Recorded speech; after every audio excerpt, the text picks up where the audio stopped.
Hello दोस्तों, full education support आपका स्वागत करता है। अगर आप हमारे इस चैनल पे न्यू हैं तो सबसे पहले इस चैनल को सब्सक्राइब कर लीजिए एंड फुल एजुकेशन सपोर्ट की फैमिली में आप भी हमारे साथ जुड़ जाइए।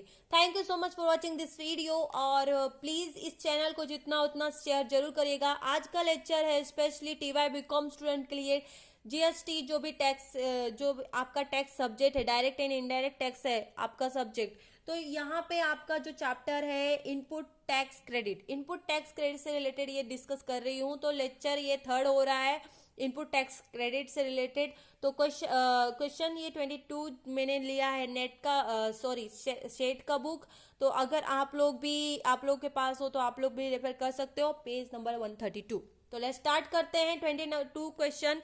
ये क्वेश्चन कुछ अलग है, अब तक में हम लोगों ने जो भी किया वो थोड़ा डिफरेंट था और ये थोड़ा डिफरेंट है। तो वीडियो को एंड तक जरूर देखिएगा दोस्तों, वेरी इंपॉर्टेंट क्वेश्चंस। अगर ऐसा टाइप का कोई क्वेश्चन आता है तो आपको डोंट बी लीव, क्वेश्चन को छोड़ना नहीं है। ओके, तो डिस्कस करते हैं। Mister Prem developer register in state of Karnataka. यहाँ पे इंफॉर्मेशन कर्नाटका की दी गई है। इट मीन्स कि कर्नाटका के बाहर का जो कुछ भी होगा वो सब आईजीएसटी में जाएगा। कर्नाटका के अंदर का जो होगा वो सीजीएसटी एंड एसजीएसटी में जाएगा। इट मीन्स कि आईजीएसटी में आउट ऑफ कर्नाटका आएगा। Okay, provides following detail for a month of April, calculate in its net tax liability for a month of April, opening balance in electronic credit ledger as on 1st April, IGST rupees 1,20,000, CGST rupees 1 lakh, SGST rupees 4,000। यहाँ पे कुछ transaction दी गई है कि तो धीरे धीरे जैसे करेंगे और फिर आंसर भी लिखते जाएंगे। तो ले स्टार्ट करते हैं। ये है आपका आंसर, यहाँ पे आपको लिखना है calculation of net tax liability mister Prem for the month of April. यहाँ पे आपको बोला गया है मिस्टर प्रेम एंड कर्नाटका जो इंफॉर्मेशन है वो कर्नाटका से रिलेटेड होगी पर्टिकुलर। अब आप particular calculation IGST, CGST, SGST इस तरीके से कॉलम बनाओगे। देन स्टार्ट करते हैं। सोल्ड गुड 12% जीएसटी टू दीपक इन बिहार। बिहार में मतलब कि सोल्ड किया गुड को 12% जीएसटी टू दीपक इन बिहार। बिहार में, बिहार से रिलेटेड इंफॉर्मेशन है। 11 लाख बोला है 12% जीएसटी, तो बिहार आउट ऑफ कर्नाटका है। इट मीन्स कि इट इज अ आईजीएसटी। तो 11 लाख का 12% करोगे तो 1,32,000 आएगा, वो होगा आईजीएसटी। अब आप बोलोगे मैम सीजीएसटी और एसजीएसटी में क्यों नहीं डाला? बिकॉज बेटा वो कर्नाटका के अंदर का नहीं है, बिहार तो आउट ऑफ कर्नाटका है, एक अलग स्टेट है। तो जो आउट ऑफ कर्नाटका है जहां पे इंफॉर्मेशन दी गई है उसी से रिलेटेड करना है। तो out of Karnataka it means कि ये आईजीएसटी में जाएगा, मीन कि बिहार आईजीएसटी। नेक्स्ट है sold good 18% GST to Sarita in Rajasthan. 16 lakh information है तो राजस्थान अगेन ये आउट ऑफ कर्नाटका हो जाता है, इसलिए ये भी आईजीएसटी में जाएगा। तो 16 लाख का 18% 2,88,000 आ रहा है, 2,88,000 एंड सीजीएसटी एसजीएसटी में डैश हो जाएगा। ओके, देन परचेज किया, परचेज का हमारा दूसरा जो अकाउंट होगा वहां पे डालेंगे तो ये इंफॉर्म नहीं होगी। तो provide services 18% GST to Amit Shah in West Bengal. 10 lakh बोला गया है, 10 लाख तो 10 लाख का 18% ये भी अगेन आईजीएसटी में आएगा बिकॉज कि वेस्ट बंगाल एक अलग स्टेट हो जाता है। ओके, तो 10 लाख का 18% 1,80,000 ये आपका आईजीएसटी में चला जाएगा एंड सीजीएसटी एसजीएसटी में डैश हो जाएगा। Then again provide services 12% GST to Asha in Bangalore. 14 lakh आ रहा है तो बैंगलोर इन कर्नाटका में ही आ जाता है, इसलिए ये सीजीएसटी एसजीएसटी में टैक्स लगेगा ना कि आईजीएसटी में डैश हो जाएगा। ओके, तो 14 लाख का 6% आपका सेंट्रल गवर्नमेंट लेगी एंड स्टेट गवर्नमेंट लेगी 6%, तो टोटल हो गया 18%। तो ये था टोटल हो गया 12%। तो इसका 14 लाख का 6% 8,000 84,000 बोथ में लिख दिया जाएगा। अब आपके पास यहाँ पे ये तीन चीजें हैं तो ये आपको ऐड करना है। टोटल करोगे तो आपको ये इंफॉर्मेशन मिल जाएगी 6 लाख देन 84,000 ये एक ही इंफॉर्मेशन आ गई। ओके, नेक्स्ट कॉलम बनाया जाएगा। नेक्स्ट कॉलम में अब ये नेक्स्ट कॉलम जो है यहाँ पे calculation of input tax credit available. अब यहाँ पे आपको परचेस गुड्स, जो कि आपको यहाँ पे परचेस गुड्स था 5% फ्रॉम महाराष्ट्र का 7 लाख बोला गया है, तो ये भी आउट ऑफ कर्नाटका हो रहा है, इसलिए ये भी आईजीएसटी में जाएगा। तो 7 लाख का 5% 35,000 आईजीएसटी में चला जाएगा, सीजीएसटी एसजीएसटी में डैश होगा।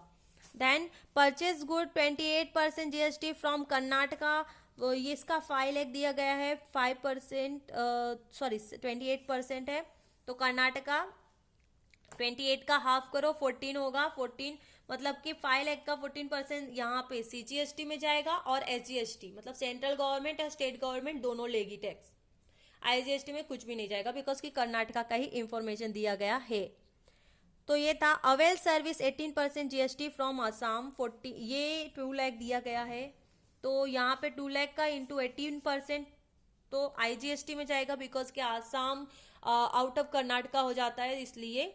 तो ये 2 लाख का 18% 36,000 एंड सीजीएसटी एसजीएसटी में डैश होगा। अवेलेबिलिटी सर्विस फ्रॉम गुजरात, ये भी आउट ऑफ कर्नाटका हो जा रहा है इसलिए इसका भी आईजीएसटी में जाएगा। तो 10,000 का 5% 1 लाख का 5%, तो यहाँ 5,000 एंड आईजीएसटी सीजीएसटी में सीजीएसटी एसजीएसटी में कुछ भी नहीं आएगा। तो आप देख रहे होंगे यहाँ पे ये क्वेश्चन कुछ अलग था, यहाँ पे आपको फाइंड आउट करना था कि जो भी आउट ऑफ कर्नाटका होगा वो सब आपका आईजीएसटी में जाएगा, विद इन कर्नाटका होगा वो सीजीएसटी एसजीएसटी में जाएगा। अब आप टोटल कर दो, टोटल होने के बाद ये बी हो गया आपका। Then calculation of net tax liability, net tax liability जो आपको बोला है वो कैलकुलेट करना है, particular IGST CGST SGST. Tax payable बोला है, तो टैक्स पेएबल में ऑलरेडी आपको जो इंफॉर्मेशन दी गई थी ये 6,84,000 ये एक ही इंफॉर्मेशन है, वही आपको यहाँ पे मेंशन करना है टैक्स पेएबल में। देन लेस करना है ओपनिंग बैलेंस, जो कि आपको क्वेश्चन में यहाँ पे बताया गया है कि 1,20,000 IGST, 1 lakh CGST and SGST is 4,000। तो अगेन यहाँ पे ये लेस करना है आपको। Then tax input tax credit availability, तो इनपुट टैक्स अवेलेबिलिटी है 76,000, 70,000, 70,000, तो यहाँ पे अगेन आपको मेंशन करना है। देन आप 6 लाख में से 1,20,000 एंड 76,000 लेस करोगे तो 40,04,000 आ रहा है। अगेन 84,000 में से 1 lakh minus, then again 70,000 minus करोगे तो आपको नेगेटिव में आ रहा है 86,000। ओके, देन 84,000 में से 4,000 माइनस करोगे, 70,000 माइनस करोगे तो आपको मिलेगा 10,000। इट मीन्स कि नेगेटिव में सिर्फ यही आंसर आ रहा है। अब आपको क्या करना है, 4 कॉलम ये होगा कि adjust for excess the credit available in IGST, जो कि CGST and SGST, particular IGST CGST SGST. Again ये दोस्तों ये एक अलग कॉलम आ रहा है। अभी तक जो हम लोगों ने लेक्चर में डिस्कस किया 3 ही कॉलम बनते थे, हम लोग यहाँ तक थे, बट यहाँ पे नेगेटिव आ रहा है, दैट्स वाई यहाँ पे एक एडजस्ट कॉलम बनाया जाएगा, particular IGST CGST SGST, tax payable excess credit available. तो यहाँ पे जो आपका ये अमाउंट है यही अमाउंट यहाँ पे मेंशन किया जाएगा। आईजीएसटी में 4,04,000, 86,000 नेगेटिव में सीजीएसटी जो दिया है वही यहाँ पे किया है 10,000। Then adjust of CGST again IGST, तो एडजस्ट करना है मतलब कि 4,04,000 में ये जो सीजीएसटी है माइनस करना है, मतलब ये वाला अमाउंट इधर आ जाएगा, तो माइनस करना है। तो 4,04,000 में से 86,000 माइनस होगा तो 3,18,000 आ जाएगा आपका net tax payable. And CGST जो है उसका 86,000 एंड अगेन यहाँ पे 86,000 के हैं तो नील आ जाएगा, एंड 10,000 का माइनस डैश तो 10,000। इस तरीके से आपको एडजस्ट करना है। तो ये 4 कॉलम होते हैं। तो कैसा लगा इनपुट टैक्स क्रेडिट और मिस्टर प्रेम का जो ये सम था, किस तरीके से आपको किस तरीके से अच्छा लगा? एनी डाउट रिगार्डिंग कैसा लगा लेक्चर? आपको कोई डाउट है, क्वेरी है तो आप मुझे कमेंट में बोल सकते हो। और लेक्चर अगर अच्छे लग रहे हैं तो प्लीज शेयर जरूर करना, और आप न्यू हैं तो सब्सक्राइब भी जरूर करना। Thank you so much for watching this video.